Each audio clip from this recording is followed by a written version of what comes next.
Hi guys, as the title of this video suggests, this is about my journey towards minimalism, where I am at the moment, and a little bit about how I got to where I am.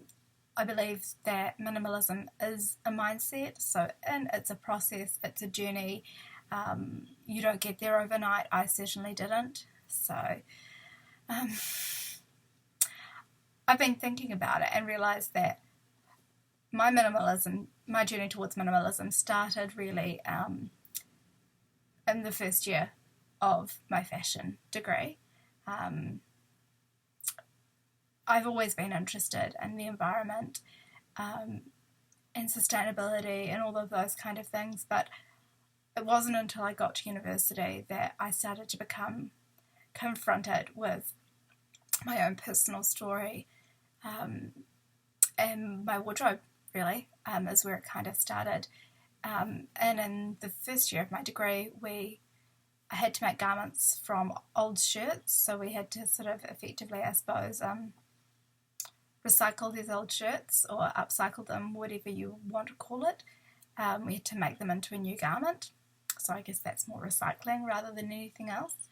And I started to think about like the cost of fabric and the cost of producing garments and the cost of labour and things, and that this might be a better idea.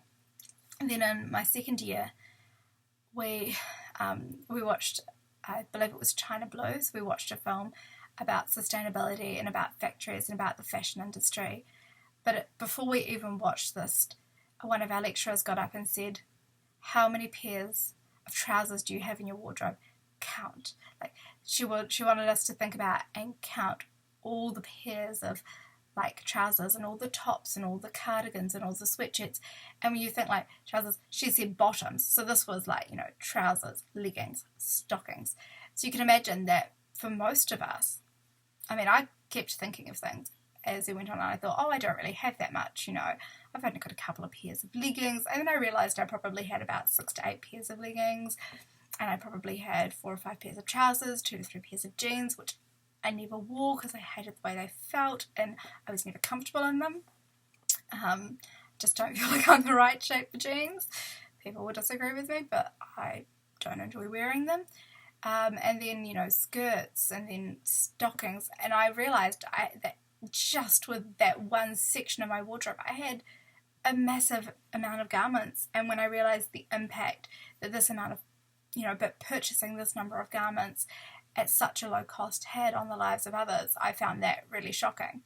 And then the following year, we partway through that year, but mostly the following year, we started looking at zero waste, and we were designing for a company now that were ethically based and that really had some of that strong stuff, kind of that strong sort of ethical practice. And they did, for them, sustainability started at the designing process. And one of our lecturers specialises in zero waste, which is designing and producing garments where there's either minimal or absolutely no the idea is to have no fabric waste.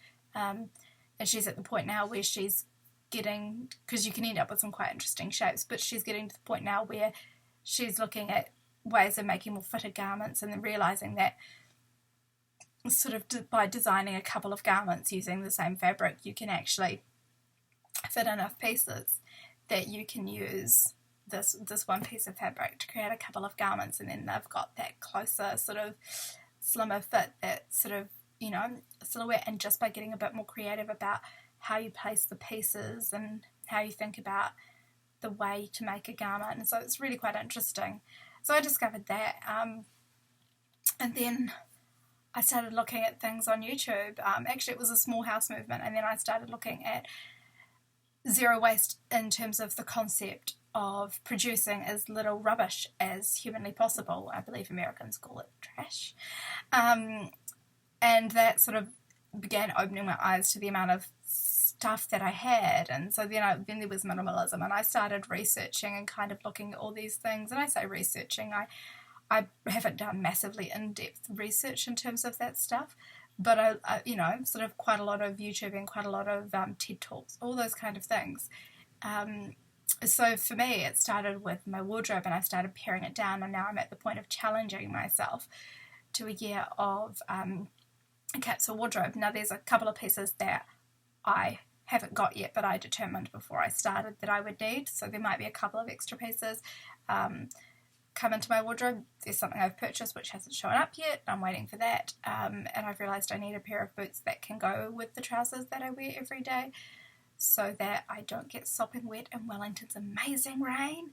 And I also probably do need to consider one more pair of trousers, just a waterproof pair, either on their own or as an over trouser. I'm not quite sure which is best for my wardrobe, so I haven't made a final decision on that.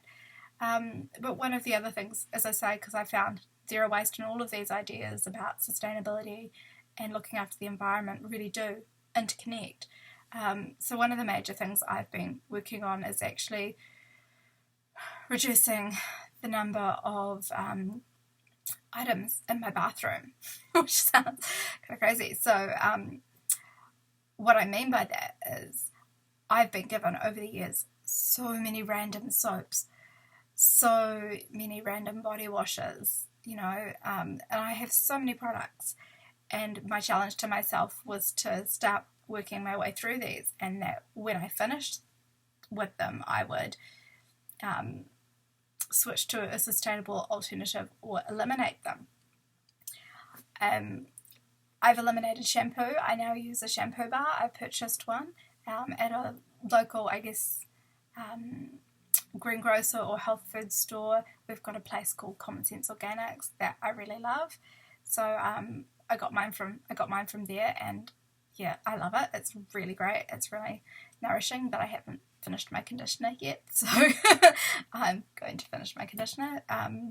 But I haven't bought body wash or soap or anything in over a year. That's how much stuff I have. And when I read the ingredients, I sort of look and go, oh my gosh, there are so many chemicals in this. How can this be good for my skin? So because I'm not wanting to simply create rubbish for the sake of creating rubbish, and part of this is, an exercise in saving money as well, I've made the decision to use up the products, and slowly but surely, phase them out and replace them with other things. In terms of skincare, I'm looking at replacing that with coconut oil, and eventually learning to sort of maybe make some more look at recipes for actually making some homemade ones. I've swapped out toothpaste for baking soda, but I think I'd quite like to try a couple of recipes. I know there's one for tooth powder. I'm also aware that there's one that involves coconut oil. The other consideration is deodorant. I'm looking at there's a few recipes online for that, so I might give that a go. So I'm really looking at kind of what I can do to make long-term positive changes, but part of that is also giving myself, I guess, the time and the grace to slowly make those changes, and not being really hard on myself that I'm not there yet. And I've had a couple of conversations with people about minimalism, and they've sort of said to me, well, how can I make my life more minimal? Can you help? And I kind of explained that you really have to find what works for you. It has to suit your lifestyle. I mean, I probably have more clothes than other minimalists, and there'll be other minimalists who have more than me, and others who have, obviously less. But it's a journey and it's a process, and I think part of this journey, and part of the reason I've taken on the challenge of this capsule wardrobe, is that it kind of allows me to figure out my own style more clearly, more definitively, to figure out what I really use, what I really wear, what I really love, and to kind of fit things together. I don't have the greatest explanation, but it's a journey, and it's a conversation with myself and with other people, and it really is about trying to find something that works. And it makes me think really carefully about what I purchase, and I've actually just had someone very kindly offer to, when they make homemade yogurt, and when their grains sort of split and they get too big and they have extra, they've offered to give me some so I can take it home and start making my own homemade yogurt. So that's quite exciting. It's quite thin and quite runny, she's warned me, but it's quite exciting because it means that I can have homemade smoothies, and it's one less thing that I have to purchase.